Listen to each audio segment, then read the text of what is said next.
प्रेमियों, सुधी श्रोताओं, अब हम सब ऋग्वेद के प्रथम मंडल के 32वें सूक्त के 12वें मंत्र की व्याख्या में प्रवेश करने जा रहे हैं।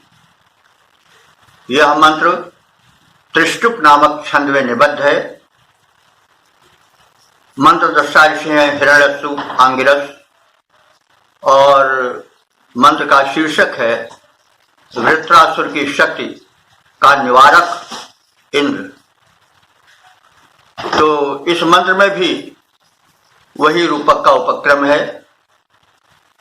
वृत्रासुर का इंद्र से संग्राम और इंद्र का उसके प्रहारों को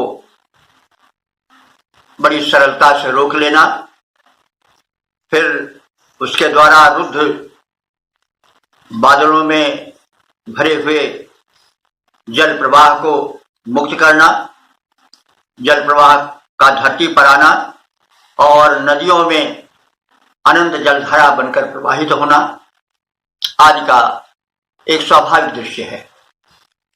रूपक में बद्ध है, थोड़ा इसलिए उस रूपक को समझने की आवश्यकता है। आकाश में मेघ छाए हुए हैं, मेघ जल से भरे हुए हैं, बरसही जलद भूमि नियराई, यथा नवह बुद्ध विद्या पाई वाली स्थिति है। बादल लटके हुए हैं, जल भरे हुए, लेकिन पानी नहीं गिर रहा था। इसलिए उस दिव्य शक्ति इंद्र में और वृत्रासुर में युद्ध हुआ। इंद्र ने वज्र से उसके उदर को फाड़ डाला। मशक में भरे हुए जल की भांति जलधाराएं मुक्त हुई, महमंडल पर गिरने लगी, नदियों में जल प्रवाहित होने लगा। आज बड़ा ही प्राकृतिक दृश्य मनोरम रूप से वर्णन है। इसको एक युद्ध का रूपक दे दिया गया है और ये यद्यपि प्राकृतिक शक्तियों का संघर्ष है, बादलों से जल मुक्त करने का संघर्ष है, और यही वृत्रासुर संग्राम है और जिसका भांति भांति से पुराणों में वर्णन हुआ है, लेकिन मूल यही है। तो इस दृश्य को हम ध्यान में रखकर वेद का अर्थ करेंगे तो अर्थ स्पष्ट होगा। हम इसको और अन्य अर्थ में भी ले सकते हैं। अज्ञान की पट है, ज्ञान का प्रहार होता है, विद्या की किरणें फूट पड़ती हैं और शांति का शरीर बहने लगता है, और इस प्रकार से हृदयस्थल और मानव शरीर का कल्याण होता है। आदि आदि रूप हम समझ सकते हैं लक्षण और व्यंजना के सहारे, लेकिन मूल रूप से यही है। तो अब हम वृत्रासुर की शक्ति का निवारक इंद्र इस शीर्षक के अर्थ को छिपाए हुए, संजोए हुए मंत्र का प्रथम पाठ करेंगे। ओम शव्यो आरो भवस्तरिन्द्र श्रिके यत्त्वा प्रत्यहं देव एकः अजयो गा अजयः शूर सोम मवासृजः सर्तवे सप्त सिंधून।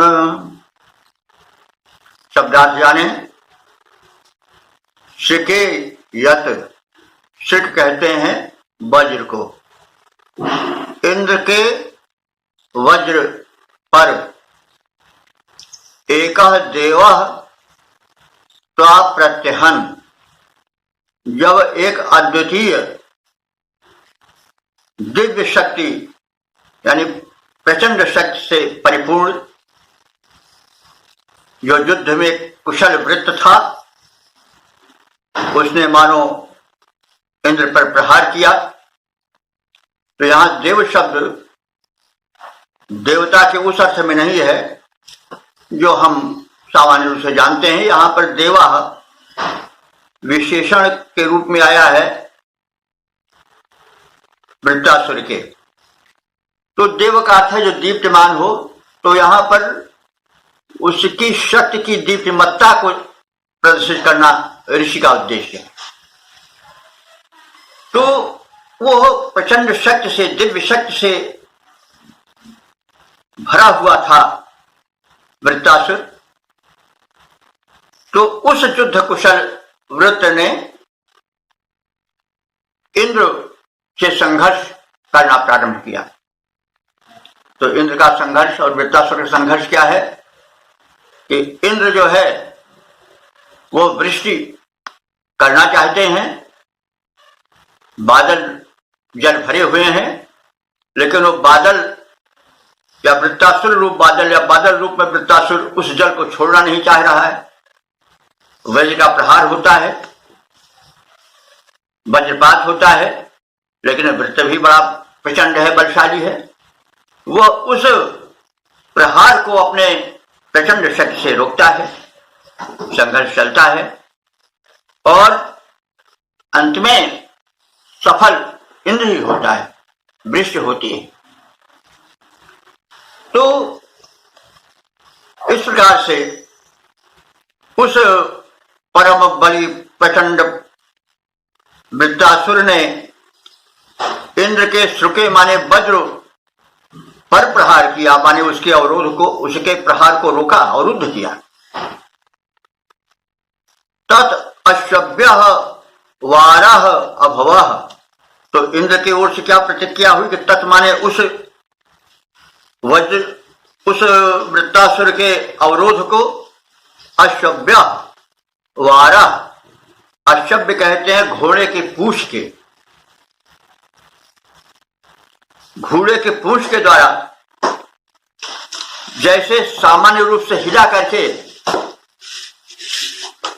जो मशक आदि की बाधाएं होती हैं वह दूर कर दी जाती हैं, अथवा जैसे बड़ी आसानी से अश्व अपने पूंछ को हिलाता रहता है, वैसे ही इंद्र ने अपने वज्र प्रहार को चालू रखा। तात्पर्य कि भले ही वृत्तासुर का प्रहार होता रहा, लेकिन जैसे अश्व अपनी पूंछ को हिला करके बड़ी सरलता से यह सब कार्य कर देता है, उसे कोई कठिनता नहीं होती है पुच्छ चालन में, वैसे ही इंद्र को भी वृत्तासुर के अवरोध के हटाने में कोई परेशानी, कोई कठिनाई नहीं हुई। तो तत् अश्वभ्यः वारः अभवः। तब घोड़े के पूंछ की तरह हे इंद्र तुमने उसका निवारण किया था। गाह अजयः, और गाह माने गायों को, अजय माने प्राप्त किया। तो यहां गाय जलधाराओं को प्राप्त किया, अथवा गा माने जैसे कहा गया है गो शब्द माने किरण भी होता है, सूर्य की किरणों को मुक्त किया और जलधाराओं को प्राप्त किया। तो हे शूर इंद्र, हे शूरवीर इंद्र, सोमम अजयः, तुमने युद्ध में उस प्रचंड बड़ी वृत्तासुर के प्रहार को तो नष्ट ही किया, काट ही दिया। जैसे घोड़े अपने पूंछ को हिलाता है, उसके हिलाने में उसको कोई कष्ट नहीं होता, कोई अतिरिक्त परिश्रम नहीं करना पड़ता, वैसे तुमने वृत्तासुर के प्रभाव को बिना किसी श्रम के हटा दिया, मिटा दिया और अपना लक्ष्य पूरा किया। लक्ष्य क्या था कि जलधाराओं को मुक्त करना अथवा सूर्य की वंदिनी किरणों को मुक्त करना। मेघ छाए रहते हैं तो सूर्य की किरणें भी वंदिनी ऐसी बनी रहती है, जल नहीं बरसता है तो जलधाराएं भी वंदिनी जैसी पड़ी रहती है। तो हे इंद्र, तुमने वृत्तासुर के प्रचंड पराक्रम को, जो कि जल अवरोध और किरणों के रोके रहने या उनके अवरुद्ध करने के विषय में किया, उसके इस प्रयास को तुमने बड़ी सरलता से नष्ट किया, निष्फल किया। तो वृत्तासुर के प्रबल पराक्रम को, प्रहार को जल और किरणों के रोके रहने के प्रयास को इंद्र ने वैसे ही निष्फल कर दिया जैसे घोड़ा अपने पूंछ को हिलाने में उससे होने वाले श्रम को कुछ नहीं गिनता है। तो वो बड़ी सरलता से जैसे अपनी पूंछ हिला लेता है, वैसे तुमने बड़ी सरलता से वृत्रासुर के प्रचंड पराक्रम को परास्त किया, विनष्ट किया और अपने उद्देश्य को पूर्ण किया। जलधाराएं प्रवाहित की, सूरज की किरणों को मेघों के कारागार से मुक्त किया आदि। और फिर हे शूरवीर, तुमने क्या किया कि सोमम अजय, उस सोम शक्ति पर विजय प्राप्त की, यानी सोम शक्ति को तुमने प्राप्त किया। सोम के विषय में आप लोग जाने हैं, उसमें विशेष कहने की आवश्यकता नहीं है। तो और क्या किया, सप्त सिंधून सर्तवे अवसृज, सप्त सिंधून माने 7 नदियों को, 7 नदियों को क्या किया कि प्रवाहों से गतिशील कर दिया और उन्हें मुक्त करके प्रवाहित होने का वातावरण बना दिया, उन्हें मुक्त रूप से प्रवाहित होने दिया। जब जल भर जाएगा तो नदियों का इठलाता हुआ प्रवाह आगे बढ़ेगा। तो वही दृश्य है कि सोम शक्ति को वर्जन करके इंद्र ने सप्त सिंधून, 7 नदियों को, देखिए सिंधु का अर्थ नदी भी होता है, संध्यति जो आगे बढ़े वही सिंधु, संध्यति आगे बढ़ती है, उसी से संदन भी बना है रथ, तो रथ भी आगे बढ़ता रहता है और वो भी संदन करती आगे बढ़ती रहती है। इसीलिए सिंधु, सिंधु आने ज्यादातर लोग जानते हैं कि समुद्र होता है, लेकिन सिंधु माने नदी भी होता है। तो यहां पर सिंधु जो है वो नदी के अर्थ में ही प्रयुक्त है। सप्त सिंधुन, 7 नदियों को तुमने उच्छल जल से प्रवाहित कर उन्हें वेग से आगे बढ़ने का वातावरण प्रशस्त कर दिया। तो ये 7 सिंधु कौन है, 7 नदियां कौन है? 5 नदियां तो पंजाब की हो जाएंगी, सिंधु, उनकी सहायक नदियां सतलज और रावी, चिनाब आदि, और 2 नदियां उत्तर भारत की इधर, वो कौन है? गंगा और यमुना। तो ये सप्त सिंधु हो गई, ये 7 नदियां हो गई। तो इन 7 नदियों को तुमने वृत्त के कारागार में बंद जल धाराओं को मुक्त करके जल का प्रबल प्रवाह धरती पर ला करके नदियों को लबालब जल धारा से भर करके और उन्हें वेग से आगे बढ़ने का वातावरण बना दिया। और इस प्रकार से तुमने महिमंडल का कल्याण किया। तो इन सप्त सिंधुओं से इधर नदियों को और नाम नहीं लिया गया है, केवल गंगा यमुना तक और 5 पंजाब की नदियों तक ही कहा। इसका मतलब हुआ कि हम यह भी कह सकते हैं, अगर इतिहास के दृष्टिकोण से देखें, कि जब इन मंत्रों की रचना हुई तब आज विशेष रूप से गंगा यमुना और इधर सिंध प्रदेश में छाए हुए थे। ये देखिए, बड़ा कभी कोई कष्ट होता है, होना चाहिए भी, कि हमारी वैदिक सभ्यता फली फूली सिंध प्रदेश में, जो कि आज पाकिस्तान के अधिकार में है, बंटवारा करने वालों ने यह ध्यान नहीं रखा कि यह वो पवित्र भूमि है जहाँ की वेदों की रचना हुई है, जहाँ ऋषियों ने तपस्या किया है।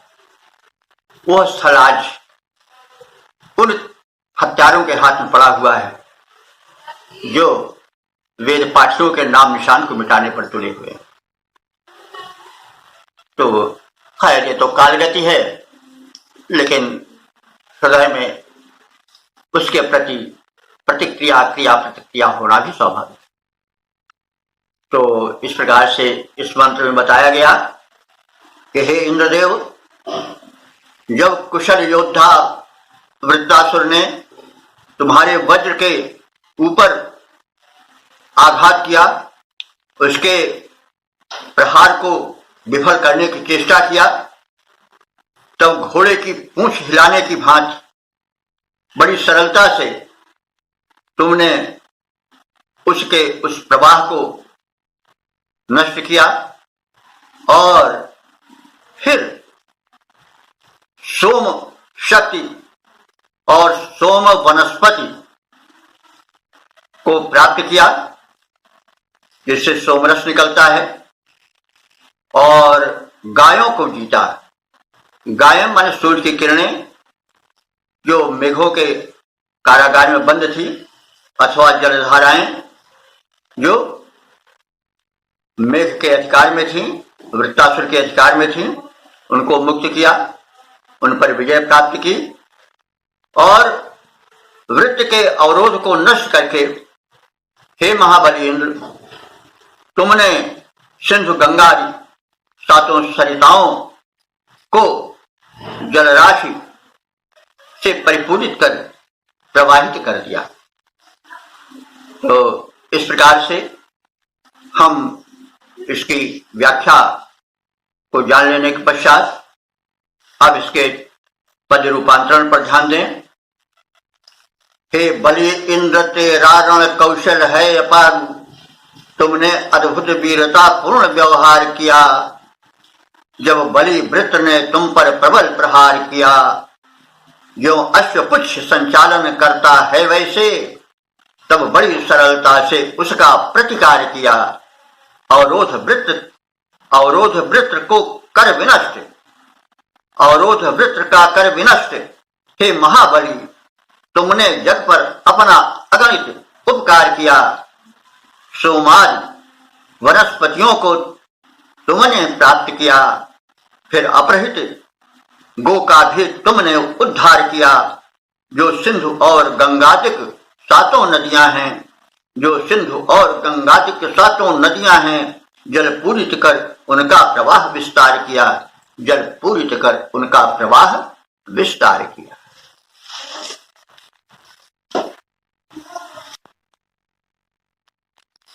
ओम हरि ओम।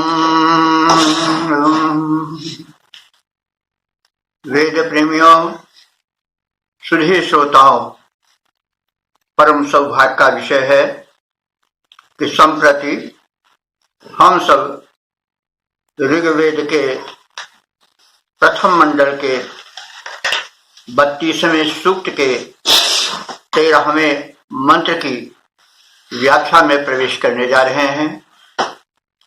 यह मंत्र त्रिष्टुप नामक छंद में निबद्ध है। मंत्र दृष्टा ऋषि हैं हिरण्यस्तु आंगिरस, देवता इंद्र हैं और मंत्र का शीर्षक है इंद्र और वृत्तासुर में घोर संग्राम और इंद्र की विजय। तो इस मंत्र में संग्राम का बड़ा जीता जागता चित्र है। घात प्रतिघात दोनों ओर से होने का मनोरम दृश्य उपस्थित होता है। घात प्रतिघात होते हैं, विजय इंद्र की होती है। इस तथ्य को प्रकट करने वाले मंत्र का प्रथम हम सब पाठ करेंगे। नास्मै विद्युन्न तन्नतुः तिषेधना याम्मिहम किरद्धाद्वनिं च इन्द्रस्यायद्दुधाते अहिविश्चोता परिभ्यो मघवा विजिज्ञे। शब्दार्थ जाने। असमय, असमय माने इसके लिए, यानी इस इंद्र के लिए या इस इंद्र को विद्युत न शिषेध, विद्युत का प्रहार भी नशेद माने नहीं रोक सका। अर्थात जब वृत्तासुर और इंद्र में घात प्रतिघात होने लगे तो उस घात प्रतिघात में इंद्र की ओर प्रक्षिप्त विद्युतास्त्र,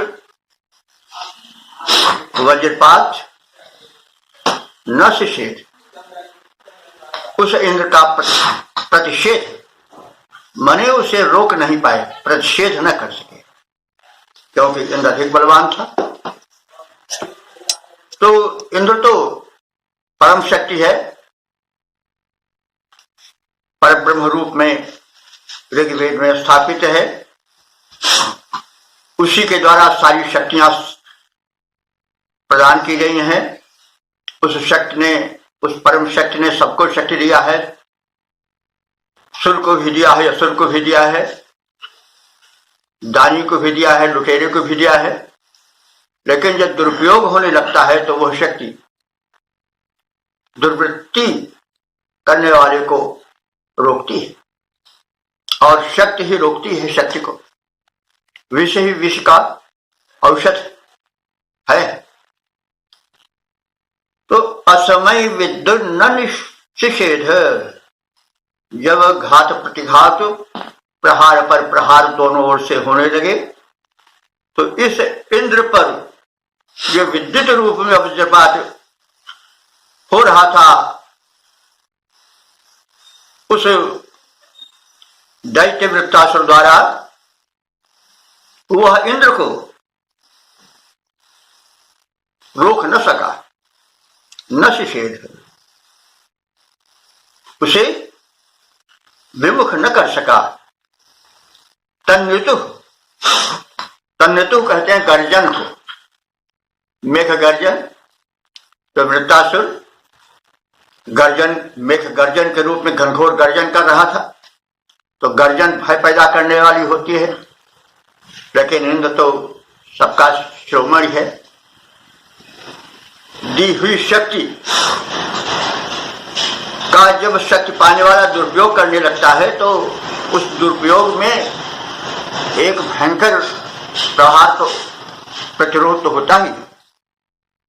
तो भले ही वह शक्ति इंद्र से ही प्राप्त हुई हो वृत्तासुर को, क्योंकि वही तो सबको देने वाला है, लेकिन अब जब उसके पास शक्ति है तो वो भी अपना प्रयोग करता ही है, करेगा ही, किया भी है।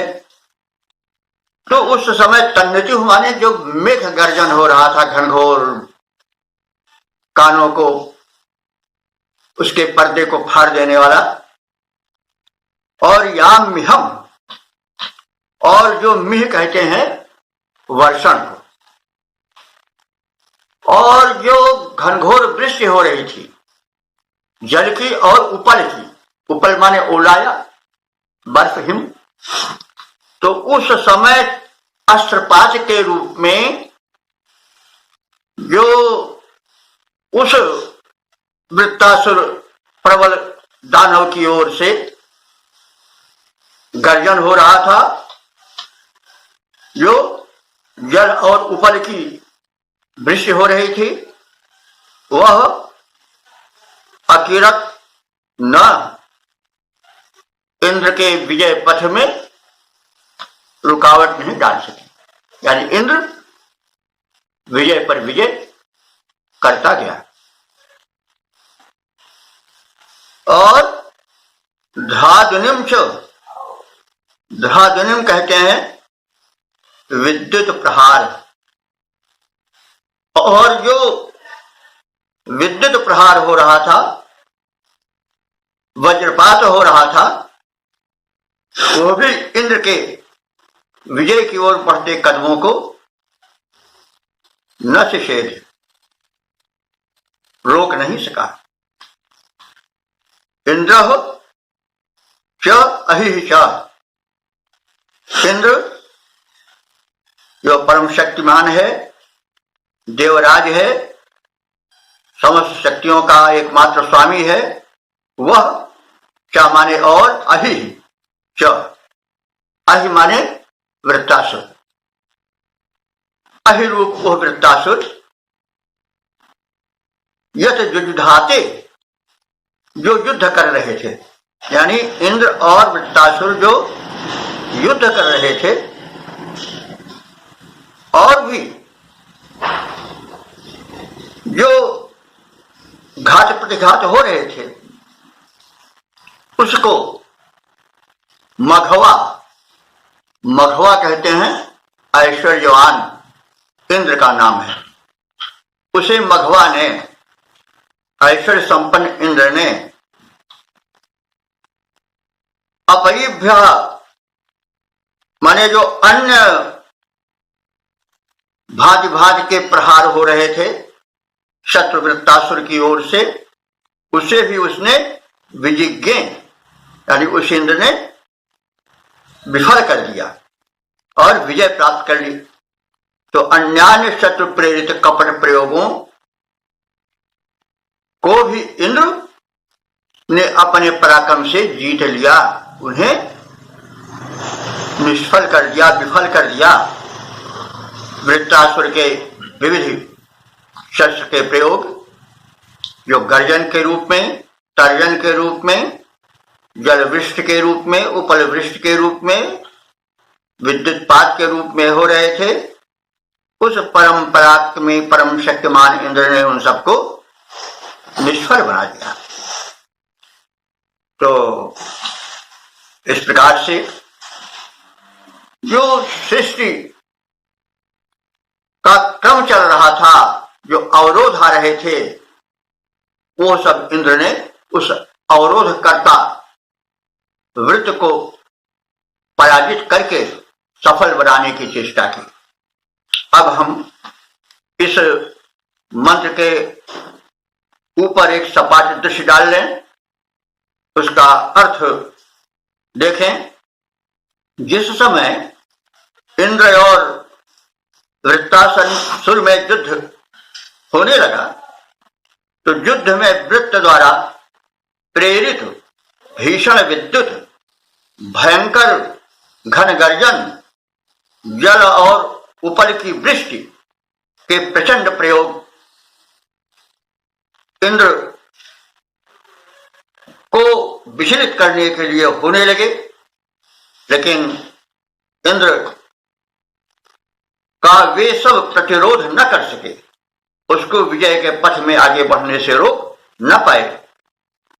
उस समय ऐश्वर्यवान इंद्र ने शत्रु प्रेरित अन्यान्य कपट प्रयोगों को भी विफल कर दिया और इंद्र विजय की ओर बढ़ने लगा। अब इसका हम पद्य रूपांतरण देख लें।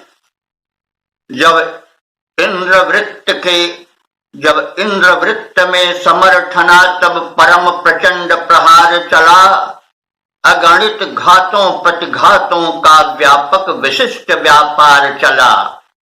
रण में भीषण विद्युत व्यापक वारिद गर्जन का दौर चला, जल वृष्टि प्रबल हिमपात सघन का विकट वेग हर ठौर चला। मायावी कपट प्रयोगों का था अंतहीन व्यापक प्रसार, लेकिन उद्भट बलवान इंद्र की रुकी न गति अति दुर्निवार। उन परम बली सुरपति समक्ष उच्छिन्न विकट व्यापार चला। उस परम बली सुरपति समक्ष उच्छिन्न विकट व्यवहार चला।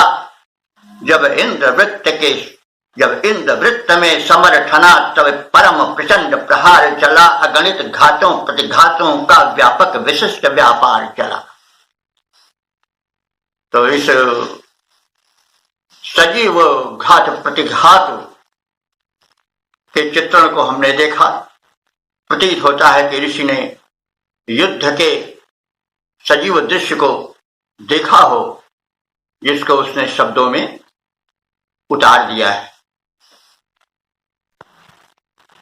ओम हरि ओम।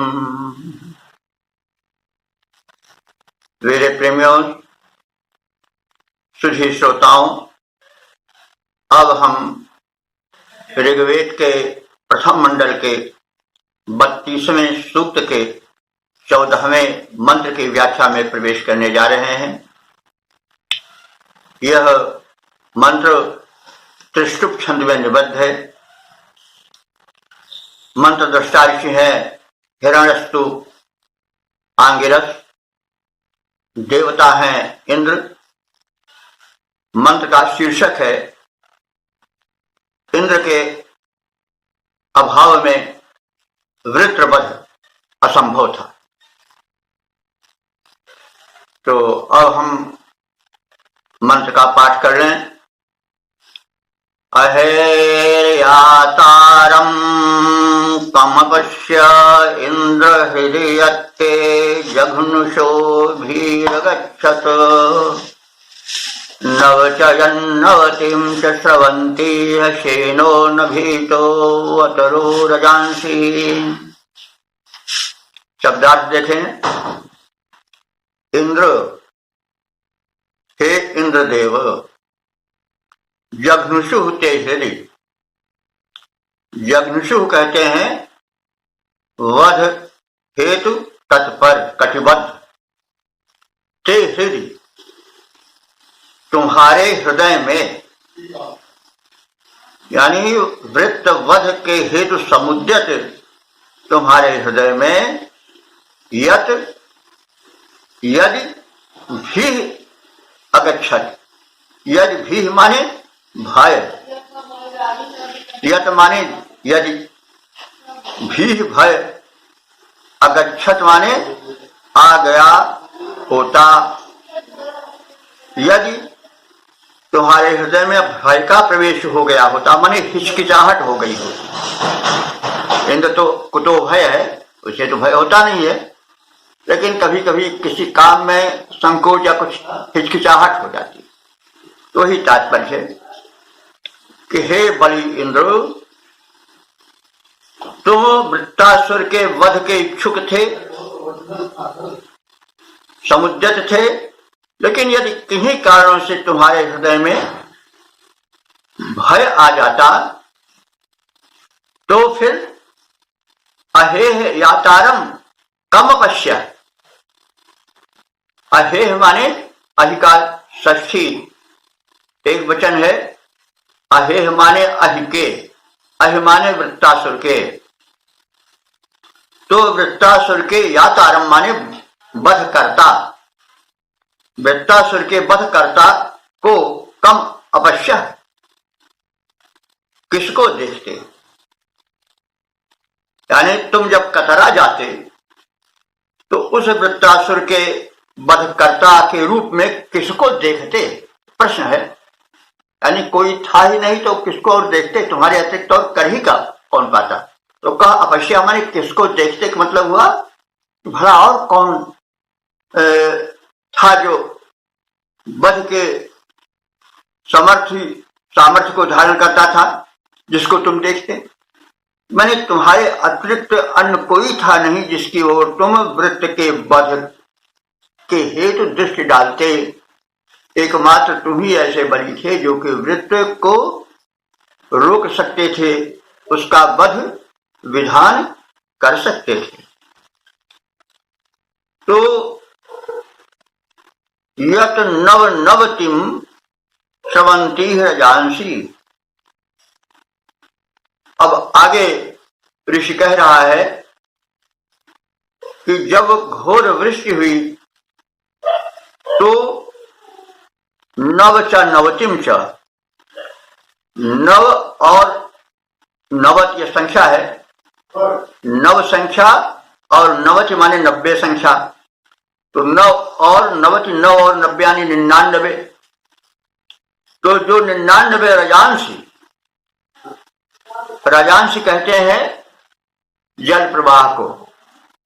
रज माने जल भी होता है, धूल भी होता है, तो रजांसी यहां जल प्रवाह। तो 99 जल प्रवाह जो स्रवंती हमारे प्रवाहित तो हो रहे थे नदियों के रूप में, जो 99 जल प्रवाह नदियों के रूप में प्रवाहित हो रहे थे, उन प्रवाहों को भीता शेनना, निर्भीक शेन, शेन कहते हैं बाज पक्षी को। बाज पक्षी के पंख बड़े सुंदर होते हैं। आकाश पर उड़ने वालों में उसी का प्राबल्य रहता है, उसी के अधिकार रहता है। उसकी गति वेग की बराबरी कोई नहीं कर सकता है। वह तमाम जल स्रोतों को, विघ्न बाधाओं को लांघता हुआ आकाश में गतिमान होता है। तो यह दृष्टांत दिया जा रहा है कि जो 99 जल स्रोत थे, यानी लगभग संपूर्ण के संपूर्ण जल स्रोत थे, तो उन जल स्रोतों को कौन लांघता, यानी उन पर अधिकार कौन कर पाता। तो वहां दृष्टांत है कि तुम ही ऐसे समर्थ थे जो कि शेन पक्षी, बाज पक्षी की तरह जल प्रवाहों को अनायास, बिना थके हुए, बिना किसी विशेष श्रम के, बाधा के लांघ जाते। तो बाज तो कैसा ही जल प्रवाह हो, वो आकाश में उड़ता हुआ उसको लांघता चला जाएगा, कोई परेशानी, कोई हिचक, कोई रुकावट नहीं होगी। तो वैसे ही दृष्टांत दिया जा रहा है कि इंद्र, तुम ही ऐसे समर्थ थे जो कि वृत्त के द्वारा प्रवाहित 99 माने लगभग 100% के बराबर जल प्रवाह थे, और जो प्रबल थे उनको लांघने में तुम ही समर्थ थे। बाज की तरह, जैसे व्योम में बाज एक छत्र अपने गति को बल देता है, वैसे ही तुम पूर्णतः उस जल स्रोत को लांघने में और अग्रिम क्रिया को करने में सक्षम सिद्ध हुए। तो इस प्रकार से हम एक सपाट अर्थ इस प्रकार से देख सकते हैं, हे इंद्रदेव, यदि वृत्र बध के हेतु समुद्यत तुम्हारे हृदय में कुछ भय अर्थात हिचकिचाहट उत्पन्न हो जाती, तो तुम्हारे समान और कौन था जो इस दुष्कर वृत्रवध के कार्य को परिपूर्ण कर सकता था। तुम ही तो समर्थ अकेले थे, तो फिर और तुम किसकी ओर देखते? यानी कोई था ही नहीं जिसकी ओर तुम देखते कि भाई इसका वध हो। तुम इसके लिए और किसको देखते और किसका आश्रय लेने की प्रेरणा देते? तुमने तो जो भयंकर जल प्रवाह धरती पर उमड़ा था वृत्त के प्रकोप के कारण, उसको तुमने निर्भय होकर के वैसे ही पार कर दिया, उस पर विजय प्राप्त कर ली, आगे की क्रिया को करने में सक्षम वातावरण उत्पन्न किया। दृष्टांत यह है कि जैसे बाज पक्षी 99 यानी लगभग 100% जो जल स्रोत पड़ते हैं, जल प्रवाह पड़ते हैं, आकाश में उनको लांघता हुआ चला जाता है, उसकी गति को कोई भी अवरुद्ध नहीं कर पाता है। उसी तुम्हारी गति जो थी अवरोध के बाहर थी, अव्याहत गति थी तुम्हारी। तो हे परमात्मन, हे सर्वशक्तिमान, तुम ही यह वृत्रवध का दुष्कर कार्य कर सकते थे। वृत्त का वध अन्य कोई भी शक्ति नहीं कर सकती, और तुमने परम उपकार किया। इस तथ्य को इस मंत्र में प्रकट किया गया है। अब इसके छंदोबद्ध रूप को हम देख लें। हे इंद्रदेव, दुर्धर्ष वृत्त के वध में यदि तुम कतरा जाते तो और कौन वध कर पाता? यदि तुम उससे थर्रा जाते, तुम सानवीर साहसी अन्य जो कार्य कठिन यह कर पाता। यदि तुम डर जाते तो, यदि तुम भय खाते तो, न अन्न साहस यह भर पाता।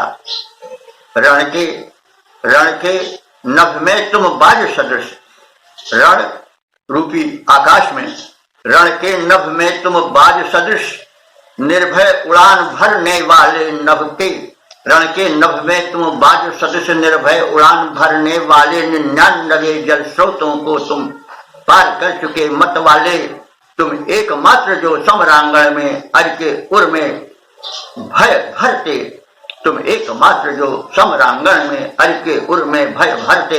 हे इंद्रदेव दुर्धर्ष, वृष के वध में यदि तुम कतरा जाते तो और कौन वध कर पाता, यदि तुम उससे थर्रा जाते। थर्रा जाने मतलब हुआ कि यहाँ संकोच करते, हिचकिचाहट करते।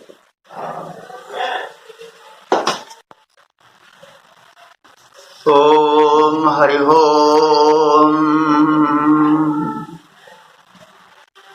वेद प्रेमियों, सुधी श्रोताओं, अब हम सब ऋग्वेद के प्रथम मंडल के 32वें सूक्त के 15वें मंत्र की व्याख्या में प्रवेश करने जा रहे हैं। यह मंत्र इस सूक्त का अंतिम मंत्र है। यह त्रिष्टुप नामक छंद में निबद्ध है और इसके मंत्र दृष्टा हैं हिरण्यस्तु, आंगिरस, देवता इंद्र हैं। शीर्षक है इंद्र संपूर्ण सृष्टि के आधारभूत स्वामी। अब हम मंत्र का पाठ करें। इंद्रो यातो सितस्य राजा शमस्य च श्रृंगिणो वज्रबाहु, सेदु राजा क्षयति चर्षणीनाम अरान्नो नेमि परिता बभूव। शब्दार्थ जाने।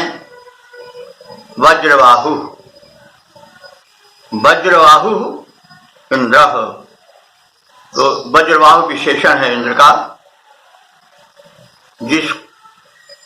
जिसके बाहु वज्र की भांति पुष्ट हो अथवा जिसके बाहों में वज्र हो तो वह इंद्र। तो वज्रबाहु इंद्र। यातः अवसितस्य, यातः कहते हैं, या धातु है जो गमन के अर्थ में प्रयोग होती है। तो यातः माने गमनशील, ये प्राणियों के लिए आया है। तो प्राणी दो प्रकार के माने जाते हैं, एक गमनशील यानी जंगम, चलने फिरने वाले जैसे मनुष्य, पशु पक्षी आदि, और एक होते हैं जड़ जैसे वृक्ष लता आदि। तो ये प्राणियों की दो कोटियां हैं, एक जंगम चलते फिरते मनुष्य पशु पक्षी आदि, और दूसरे जड़ अर्थात वृक्ष लता आदि। तो इनके लिए शब्द आया है याता। याता माने जंगम चलने फिरने वाले प्राणी, और अवस्थितस्य माने जो जड़ हैं, अवस्थित हैं, जगह पर टिके हुए हैं, वृक्ष लता आदि। तो इन दोनों कोटियों के प्राणियों की और शमस्य श्रृंगिणः च, शमस्य कहते हैं शांत स्वभाव वाले प्राणी जैसे हिरण, खरगोश आदि। तो वे शांत प्रकृति के प्राणी हैं। और श्रृंगिणः, श्रृंगिणः हमारे सिंगों वाले जैसे भैंसे और वृषभ, अन्य पशु या गुस्सैल भी होते हैं। तो इसलिए शांत माने जो हिरण आदि हैं उन शांत, और जो उग्र हैं, सींग वाले हैं, सींग वाले के साथ सिंहार भी आ सकते हैं। जब उग्र का अर्थ लिया जा रहा है वैसे श्रृंगला माने सींग वाले भैंसे आदि। तो कहने का मतलब जो शांत प्रकृति के प्राणी हैं और जो उग्र प्रकृति के प्राणी हैं, उन दोनों के तुम क्या हो? राजा, स्वामी हो, शासक हो। तो सह इव चर्षणी नाम राजा क्षेत्र, और वह तुम इंद्र चर्षणी नाम माने मानवीय प्रजाओं। चर्षणी नाम, चर्षण का बहुवचन षष्ठी है। चर्षणी नाम मानवीय प्रजाओं के राजा क्षयति, शासक के रूप में, स्वामी के रूप में, क्षय माने निवास करते हो, क्षय शब्द है। तो क्षय से, क्षय कहते हैं निवास स्थान को, घर को। ये अब प्रचलित नहीं, अब तो क्षय किसी को कह दिया जाए तो वो बुरा मान जाएगा। पहले कहा जाता है तुम्हारे क्षय हो तो मतलब तुम्हें घर मिल जाए, कि नाच कह दो तो बिगड़ जाएगा, जैसे कहा जाएगा। तो ये वैदिक प्रयोग है। क्षय माने होता है आवास, और क्षय माने आवास देना। यहाँ पर हम नाम धातु भी दे सकते हैं। क्षय से क्षेत्र होता है। क्षय नाम है माने संज्ञा है, और क्षेत्र माने निवास करना, उससे धातु बन गई, क्रिया बन गई। तो तुम चर्षणी नाम राजा क्षयति, मानवीय प्रजाओं के राजा के रूप में निवास करते हो। सह इव चर्षणी नाम राजा क्षयति, और इसके लिए उपमा दी जा रही है कि तुम पर सब आश्रित हैं। कैसे? जैसे अरान चक्र, चक्र पहिए को कहते हैं रथ के, कोई भी यान हो तो उसमें कुछ धुरी लगी होती है। धुरी क्या, वो तीली जिसको कह सकते हैं, ऐसे लगी होती है, उसको अर कहते हैं। तीली वो होती है चक्र में, चाहे बैलगाड़ी हो या रथ हो, तो उसके तीलियों को जो उसको संभाले रहता है उसको अर कहते हैं, और वो चक्र उन तीलियों को अपने में संजोए रहता है। तो जैसे रथ के चक्र में उन तीलियों को वो चक्र संभाले रहता है, और उस चक्र को नेम कहते हैं धुर, जो धुरकुल्ली रहती है पहिए में, चक्र में, तो वो जो धुरकुल्ली होती है, धुर होता है उसको कहते हैं, वो उस चक्र को संभाले रहता है, बाहर नहीं जा पाता है। तो कहा जा रहा है, उपमा दी जा रही है, दृष्टांत दिया जा रहा है कि जैसे रथ के चक्र के पहिए के तीलियों को वो चक्र संभाले रहता है, और चक्र को जैसे नेम यानी धुर संभाले रहता है, वैसे तुम सभी जड़ चेतन और शांत और उग्र और समग्र मनुष्यों का भार शासन संभाले रहते हो, यानी तुम पर सभी आधृत हैं। तो इस प्रकार से इंद्र की महिमा का वर्णन किया गया, शब्दार्थ हमने देख लिया। अब एक बार सपाट रूप से इसकी व्याख्या देख लें। वज्रधर इंद्र जंगम और जड़, शांत और उग्र, सिंगों वाले, पशुओं के, और जो मानवीय प्रजाओं हैं उन सब के स्वामी रूप में इस सृष्टि में निवास कर रहे हैं, और उन सबको वैसे ही संभाले हुए हैं जैसे रथ का पहिया तीलियों को और संपूर्ण रथ चक्र को उसकी धुर संभाले रहती है, मर्यादा छोड़कर अलग नहीं जाने देती है। उसी प्रकार वह इंद्र रूपी परमात्मा सभी प्राणियों को अपने में धारण करता है, संभाले रहता है, सबको नियंत्रित करता रहता है, और सभी उस पर आधारित हैं। तो इस प्रकार से हमने शब्दार्थ और भावार्थ जान लिया। अब इसके पद्य रूपांतरण पर ध्यान दें। वज्रबाहु, वह इंद्र रूप ईश्वर सबका आधार है, उस पर ही समस्त जड़ जंगम की रक्षा का भार है। वज्रवाहु वह इंद्र रूप, ईश्वर सबका आधार है, उस पर ही समस्त जड़ चेतन जड़ जंगम की रक्षा का भार है। शांत उग्र जितने भी प्राणी, वह प्रभु सबका स्वामी है। शांत उग्र जितने भी प्राणी, वह प्रभु सबका स्वामी है। सृष्टि रत्न मानव का भी स्वामी वह अंतर्यामी है। सृष्टि रत्न मानव का भी स्वामी वह अंतर्यामी है। सर्वाधार वही सर्वेश्वर, उस पर सभी टिके वैसे। सर्वाधार वही सर्वेश्वर, उस पर सभी टिके वैसे। रथ की चक्र नेमि पर रथ की अरें टिकी रहती जैसे। प्रभु ही वह आधार, प्रभु ही वह आधार टिका जिस पर सारा संसार है। वज्रवाहु वह इंद्र रूप, ईश्वर सबका आधार है, उस पर ही समस्त जड़ जंगम की रक्षा का भार है। अब हम इस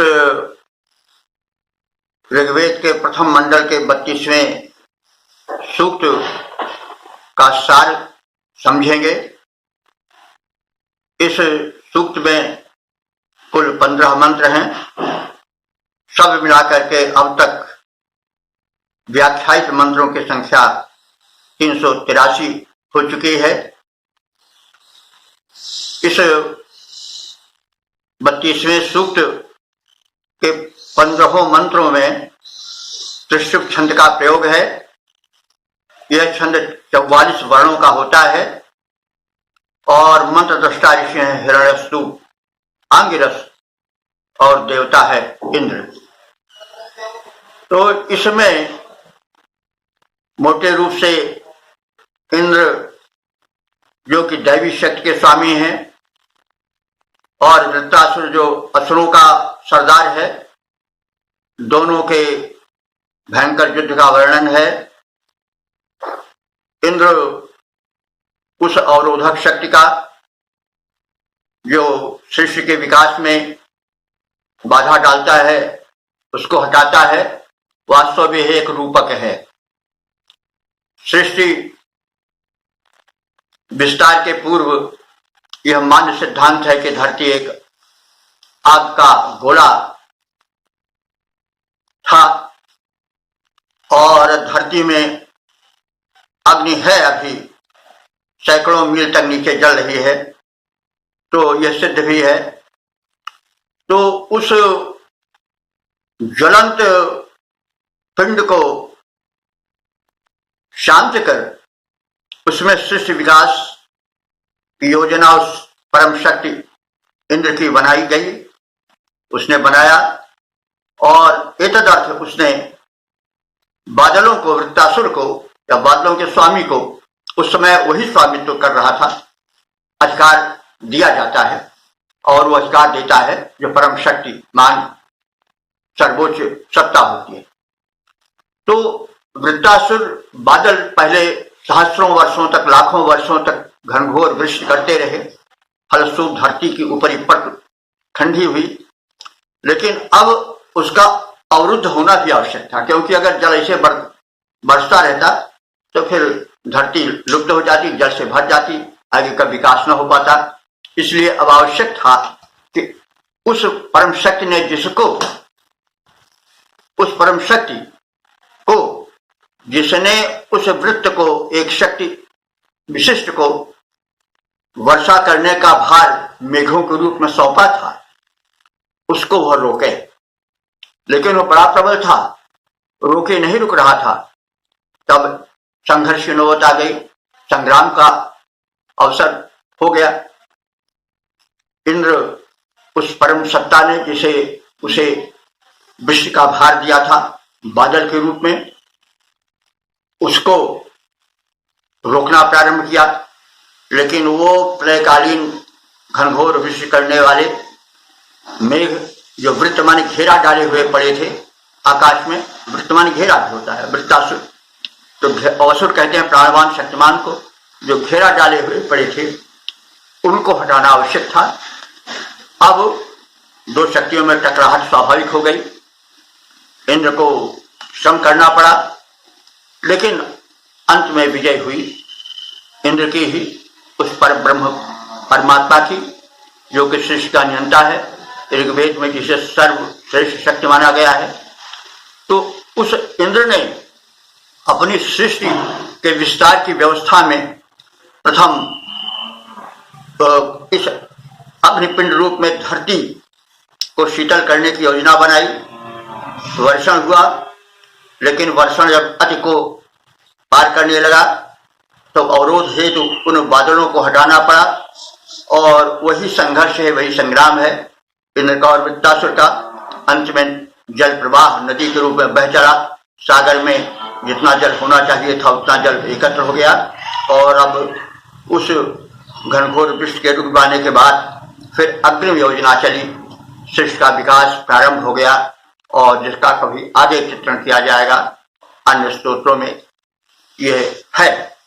और हम इसमें देखेंगे कि इंद्र यानी जो सारी व्यवस्था चल रही है वो किस प्रकार से सृष्टि विकास में प्रयुक्त होगी। यंत्र में नासदीय सूक्त है, हिरण्यगर्भ सूक्त है, पुरुष सूक्त है, वो सब इसी विकास के परिचायक हैं। जब प्रसंग आवेगा तो हम यहां से लेकर के चलेंगे कैसे सृष्टि का विकास हुआ, और अंत में हम देखेंगे कि आज का जो विचार है वो बिल्कुल उसी की नकल है, उसी से प्रेरित है। तो जिस प्रकार से एक अलंकार रूपक के रूप में अलंकारिक ढंग से वर्णन किया गया ऋग्वेद में सृष्टि के विकास के क्रम का, उसी क्रम को